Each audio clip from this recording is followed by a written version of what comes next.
हमारे विभिन्न ज्ञानवर्धक कार्यक्रम देखने के लिए आप हमें अभी सब्सक्राइब करें, बेल आइकन को प्रेस करें ताकि आप देख सकें हमारा कार्यक्रम सबसे पहले। और अधिक जानकारी के लिए फेसबुक पेज को लाइक करना न भूलें। जय मां इंद्राक्षी। इंद्राक्षी धाम में दर्शकों आप सभी का हम हार्दिक स्वागत करते हैं। आज के दिन जिन जातकों का जन्मदिवस है, मैरिज एनिवर्सरी है, उन सभी को हमारी तरफ से बहुत बहुत शुभकामनाएं। आज का पंचांग 2 सितंबर सन 2020, दिन बुधवार, भादो का महीना, शुक्ल पक्ष, संवत 2077, तिथि पूर्णिमा। कल पूर्णिमा का व्रत था, आज भी पूर्णिमा तिथि है, लेकिन पूर्णिमा तिथि आज 10:52 तक है। नक्षत्र शतभिषा, राहु काल 12 से 1:30, दिशाशूल उत्तर पूर्व दिशा। हमने बताया था कि आज पूर्णिमा का श्राद्ध माना जाएगा। कल पूर्णिमा का व्रत बहुत लोगों ने किया है और सही शुद्ध तरीके से शास्त्रोक्त विधान भी यही कहता है कि पूर्णिमा का व्रत कल रहा है। लेकिन जो भूले भटके हों, ना सुन पाए हों, ना कर पाए हों, तो जिन्होंने आज पूर्णिमा का व्रत रखा है, तो देखो भाई, भगवान तो आपकी भावनाओं को सदैव स्वीकार करते हैं। तो आज भी अगर जो लोग नहीं रख पाए हों और जो पूर्णिमा का व्रत रखते हों, तो उन्हें ये ना लगे कि हमसे कोई गलती हो गई, क्या आज हम व्रत नहीं रख पाएंगे, तो रख सकते हैं। लेकिन आज पूर्णिमा सिर्फ दिन में सुबह के समय 10:52 तक है। 2-4 मिनट इधर उधर हर पंचांग का हिसाब किताब हो जाता है। अब आज पूर्णिमा का श्राद्ध माननीय है। अब बहुत लोग कहेंगे पूर्णिमा में श्राद्ध कहाँ से आ गया। देखो, श्राद्ध कब मनाया जाता है? श्राद्ध सनातन धर्म में एक बहुत ही सुंदर परिपाटी है। श्राद्ध की प्रशंसा विश्व के सभी वैज्ञानिकों तो ने की है। बड़े बड़े महर्षि विद्वान व्यक्तियों ने भारत की इस श्राद्ध परिपाटी की प्रशंसा की है। क्यों? ये महज एक अंधविश्वास नहीं, ये महज एक ब्राह्मण भोज नहीं, इसमें बहुत सारी चीज़ें हैं। और कल से, हालांकि आज पूर्णिमा का श्राद्ध है और कल से आम श्राद्ध जो होते हैं वो प्रारंभ हो गए हैं। वर्ष के ये 16 दिन पूर्णिमा को जोड़ करके 15 अमावस्या तक और एक पूर्णिमा आज का, ये 16 दिन हमें अपने पितरों को प्रसन्न करने का अवसर मिलता है। पितरों के ऋण से उऋण होने का अवसर प्राप्त होता है। शास्त्रों में 3 प्रकार के ऋण हैं, देव ऋण, ऋषि ऋण और पितृ ऋण। तो पितृ हमें क्या नहीं देते? जिनके माता पिता संसार में नहीं हैं, उन्होंने अपने बच्चों को क्या नहीं दिया? इन 16 दिनों में हम अपने पूर्वजों को याद करते हैं, अपने पितरों को याद करते हैं, अपने माता पिता को याद करते हैं। माता पिता के नाम से ब्राह्मण को भोजन करा देना, किसी को दान दे देना, कहीं कुआं, बावड़ी, तालाब बनवा देना, कोई बुरी बात नहीं है। ये अंधविश्वास नहीं है, ये एक श्रेष्ठतम विचार है, ये एक श्रेष्ठतम भावना है अपनों के प्रति। समझे? ये कोई अंधविश्वास नहीं है। कोई भी लोग मुस्कुरा दे, कोई भी उपहास कर दे, कोई भी अंधविश्वास कर दे, क्यों साहब?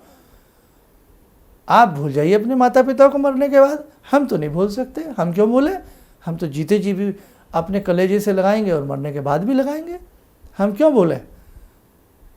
ये प्रेरणा देता है हमारा श्राद्ध, पूरे विश्व को प्रेरणा देता है।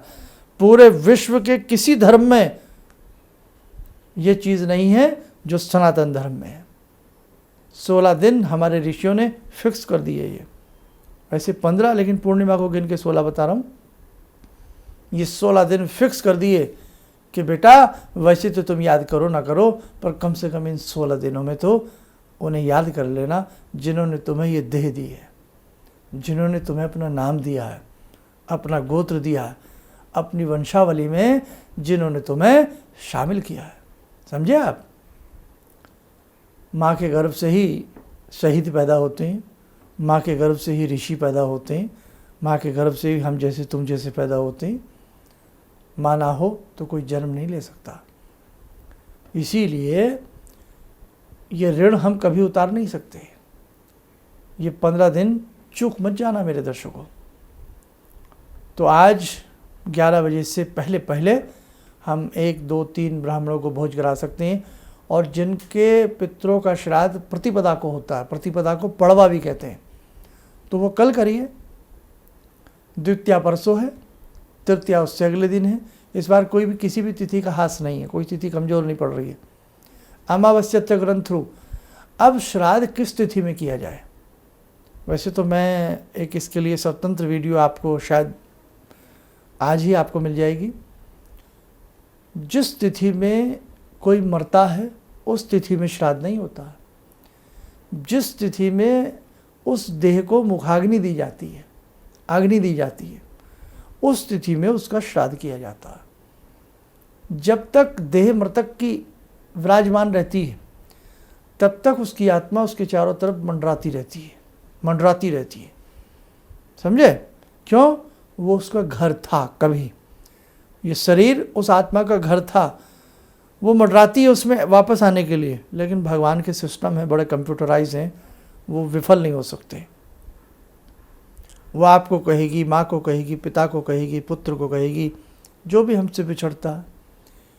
लेकिन उस वक्त में वो आत्मा लाचार हो जाती है, कोई उसकी सुनता नहीं है, क्योंकि उसके तबादले का समय आ गया है, उसके बदलाव का समय आ गया है। और जब उस देह को, उसके उस भवन को मुखाग्नि दी जाती है तो उस देह का अस्तित्व ही समाप्त हो जाता। फिर क्या रहा?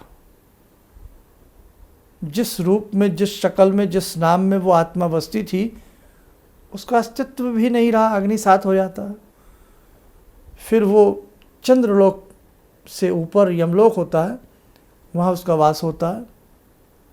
ये सब कागजी बातें नहीं हैं, ये सब अंधविश्वास की बातें नहीं हैं। कभी हमारे सेमिनार में आइएगा तो बहुत सारी चीज़ें आपको हम बताएंगे। वहाँ वो चली जाती है। फिर जहाँ उसको देह मिलती है, जिस वीर्य और रज की सहायता से उसका अगला जन्म होता है, उत्पत्ति होती बाल रूप में, वो वहाँ चली जाती। कहने का भाव कि जिस दिन मुखाग्नि दी जाती है शव को, मुखाग्नि की तिथि क्या है, उस तिथि में हमें श्राद्ध करना चाहिए अपने उस पूर्वज का। आया समझ में? अब कई बार मुखाग्नि हो गई लेकिन तिथि याद नहीं है कि साहब कब करें, तो ऐसी स्थिति में अमावस्या की तिथि ली जाती है। समझे आप? बस ये ध्यान रखें। 1 लोटा जल, स्टील का लोटा, लोह पात्र, उसमें काले तिल, थोड़ा मीठा डाल करके, ये आज से सुबह देना। आज मेरा कार्यक्रम सुबह 7 बजे से शुरू होता है, लेकिन जिसने रात को देखा है तो भाई कल से प्रारंभ कर लेना। कल पहला श्राद्ध है, आज तो पूर्णिमा का श्राद्ध है। कल प्रतिपदा का प्रथम श्राद्ध से लेकर के अमावस्या तक 1 लोटा जल में चीनी, काले तिल मिला करके दक्षिण दिशा में अपने पितरों को याद करके दे देना। बहुत उनका आपको आशीर्वाद मिलेगा। पितृ हमारी सुरक्षा करते हैं, पितृ हमारी रक्षा करते हैं। कई बार हम गाड़ी के नीचे आते आते बच जाते हैं, कई बार कोई महाशक्ति पानी में डूबते डूबते हमें उछाल करके दूर फेंक देती है। कारण समझ में नहीं आता कि हम तो डूब गए थे, हम तो मर गए थे, गाड़ी के नीचे आ गए थे, कट गए थे, लेकिन पता नहीं क्या हुआ, हम वहाँ पड़े पाए गए। किस महाशक्ति ने हमें बाहर खींच करके फेंक दिया। अलौकिक जगत में न जाने कितनी आश्चर्यजनक क्रियाएं होती हैं। प्रत्यक्ष रूप से ना सही, अप्रत्यक्ष रूप से हमारे पितृ हमारी रक्षा करते हैं। ऐसे लाखों उदाहरण हैं, साक्षात जिन्होंने इस चीज़ को अनुभव किया। तो आपको ये भूलना नहीं चाहिए। ज्योतिष प्रकरण में पितृदोष भी होता है, मातुल दोष होता है। शनि सूर्य की युति से, शनि चंद्र की युति से नाना भांति के इस प्रकार के पितृदोष लगते हैं। उससे भी हम ओऋण हो जाते हैं, बच जाते हैं, अगर हम पितरों के निमित्त कुछ शानदार अपनी भावना करते हैं। और ब्राह्मण भोज इसमें प्रचलित है। ब्राह्मण को ही भोजन क्यों? क्योंकि ये भोजन हर व्यक्ति डाइजेस्ट नहीं कर सकता। और ब्राह्मण हर ब्राह्मण नहीं, सात्विक ब्राह्मण। ब्राह्मण किसको कहा गया है? जो सात्विक हो, सदाचारी हो, पंडित, विद्वंता के नाम को पंडित कहा जाता। अब कहने को कोई कुछ भी कह ले अपने आप को, मैं नहीं कह सकता, लेकिन बहुत सारी बातें हैं जो आज समाज में धूमिल होती जा रही हैं। बहुत सारे विचार हैं जो आज मिटते जा रहे हैं। हमें अपनी सभ्यता, अपने विचारों पर पुनः विचार करना होगा और अपने सत्य सनातन धर्म में जो बातें ऋषियों ने हमें बताई हैं उन पे अगाध विश्वास हमें करना होगा। आज हर व्यक्ति उदास, हर व्यक्ति परेशान, हर व्यक्ति खामोश, रिश्ते तार, मृदुलता की समाप्ति। लक्ष्मी है, लक्ष्मी है, वैभवता नहीं है, खुशहाली नहीं है आपके घर में। लक्ष्मी है, पैसा सबके पास है, सबकी जेब में है, थोड़ा ज़्यादा सबके पास है, लेकिन आज वैभवता नहीं है। आज खुशहाली छिन गई है, बच्चों का बचपन लुट गया है, जवानों की जवानी ख़त्म हो गई है, बुढ़ापे का आशीर्वाद और आनंद चिंताओं में डूब गया है। ये वास्तविकता है, ये किसी से छिपा नहीं है। आज कोई किसी से बात करके राज़ी नहीं है, आज कोई किसी की खुशी में शरीक होकर शामिल नहीं है। गम और दुख की बात तो छोड़ दीजिएगा, मशीनें भी दाह संस्कार की ऑटोमेटिक आ गई हैं, रोने वाले किराए पे मिलने लगे हैं। क्या समय आ गया, सोचो। खैर देखो, बस मैं तो यही कह सकता हूँ, आप मेरे अपने हैं, बहुत अजीज़ हैं, मैं आपसे बहुत प्रेम करता हूँ और मैंने कल भी कहा था कि आप मुझसे भी ज़्यादा मुझसे प्रेम करते हैं। आप हमसे जुड़िए। दीक्षा के लिए बहुत लोग चिपट जाते हैं, बहुत लोग पत्र डाल देते हैं, लेकिन गुरु पात्र को ढूंढता है। जैसे एक शिष्य अपने गुरु में बहुत सारी चीज़ें ढूंढता है ना, ढूंढनी भी चाहिए। श्रीमद् भागवत गीता में भगवान कृष्ण ने कहीं पर भी ऐसा आलेख नहीं किया है, ऐसा वाक्यांश नहीं बोला है कि गुरु के वस्त्र कैसे हों, कहीं नहीं बोला। गुरु का आचरण कैसा हो, उस पर श्री भगवान कृष्ण ने, योगीराज महाराज ने जोर दिया। तो आप लोगों के बहुत पत्र मिलते हैं, ऐसी चीज़ें मिलती हैं, तो उसके लिए मैं बता दूंगा, समय आने दो, आप घबराइए मत जो हमसे जुड़ना चाहते हैं। लेकिन हमारे इस कार्यक्रम के माध्यम से आप जुड़ जाइए, ताकि समय समय पर जो भी है, चाहे हम आपको डांटें, कुछ भी कहें, कटु बोलें, लेकिन ये हम आपके भले के लिए बोलते हैं। ये हम अपने धर्म में लोगों का विश्वास जगे, अपने धर्म की ओर हम लौटें, सुबह के भटके शाम को घर लौटें, इसलिए बोलते हैं, समझे। तो आप जुड़े रहिए, अच्छे रहेंगे, आप घबराओ मत, आप नुकसान में नहीं रहोगे, आप फ़ायदे में रहोगे। और कल से जैसे हमने बताया 16 दिन ये जल की व्यवस्था, 15 दिन रखें अपने पितरों के नाम से, पुत्र दे। और एक चीज़ और है कि जिस पत्नी, जिस महिला के संतान ना हो और पति संसार में ना हो, तो क्या वो श्राद्ध कर सकती है? या कर सकती है। पत्नी पति के लिए श्राद्ध कर सकती है, शास्त्र कहता, बिल्कुल कर सकती है। बस जब कोई है ही नहीं तो कौन करेगा? कर सकती है, कोई दिक्कत नहीं। और बहुत सारे सवाल जवाब आपके कमेंट्स में हमें मिलेंगे, हम उन्हें देने का समय समय पे पूरा प्रयास करेंगे। आइए दर्शकों, समय चला आज की ध्यानमाला का। आज की ध्यानमाला में हम जुड़ते हैं भगवान श्री राम से। ओम रामो राजमणि सदा विजयते, रामं रमे संभजे, रामेण विहता निशाचर चमू, रामाय तस्मै नमः। रामानास्ति परायणं परतरं, रामस्य दासोऽम्यहम्। रामे चित्तलया सदा भवतु मे, भो राम मामुद्धर। राम रामेति रामेति, रमे रामे मनोरमे, सहस्रनाम तत्तुल्यं, राम नाम वरानने।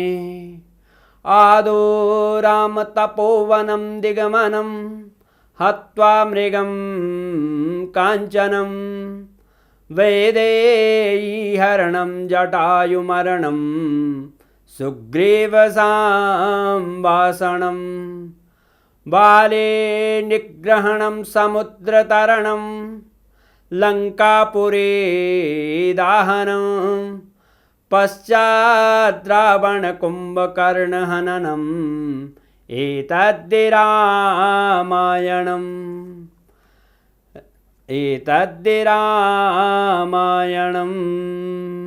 कवच बना लें। ध्यान रखें, राम जी का आशीर्वाद हम सबके ऊपर बरस रहा है।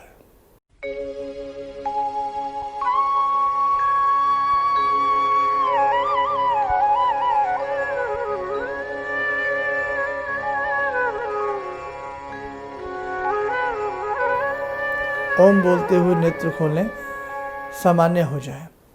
तो दर्शकों, सारी चीज़ें आपको समझ में आ गई हैं। आप अच्छे से करिएगा। ईश्वर आप सबके साथ हैं और सबकी मनोकामनाएं भगवान पूर्ण करेंगे। इन्हीं शब्दों के साथ हम अपनी वाणी को विराम देते हैं। जय माँ इंद्राक्षी। हम लोग आपका प्रोग्राम शुरू ही किया था अभी देखना, क्योंकि हम लोग बाहर से अभी साहिबाबाद ट्रांसफ़र हुए हैं। तो उसके बाद ऐसे ही एक दिन बैठी हुई थी, मेरी बेटी भी बैठी हुई थी।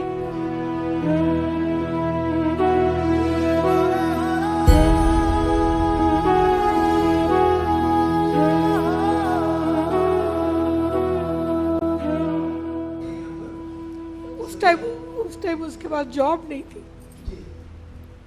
थोड़ा टाइम उसने जॉब छोड़ी। मैंने एकदम से बोला उसको कि तुम ये लगाओ फ़ोन, और पहली बार ही में ही उसका आपके साथ फ़ोन लग गया। पहली बार ही उसका फ़ोन लगा और आपने कहा कि उसको बहुत अच्छी नौकरी मिलेगी, और थोड़े दिन बाद ही उसको बहुत अच्छी नौकरी मिल गई और वो बहुत अच्छी नौकरी कर रही है। धन्यवाद बहुत इसके लिए। किसी भी समस्या के समाधान के लिए मिले प्रसिद्ध हस्तरेखा एवं वास्तु विशेषज्ञ प्रोफेसर धर्मेंद्र शर्मा जी से। नोट: शिविर में भाग लेने हेतु एवं व्यक्तिगत रूप से मिलने के लिए कॉल करने का समय सुबह 10 बजे से शाम 6 बजे तक। हमारे विभिन्न ज्ञानवर्धक कार्यक्रम देखने के लिए आप हमें अभी सब्सक्राइब करें, बेल आइकन को प्रेस करें ताकि आप देख सकें हमारा कार्यक्रम सबसे पहले। और अधिक जानकारी के लिए फेसबुक पेज को लाइक करना न भूलें।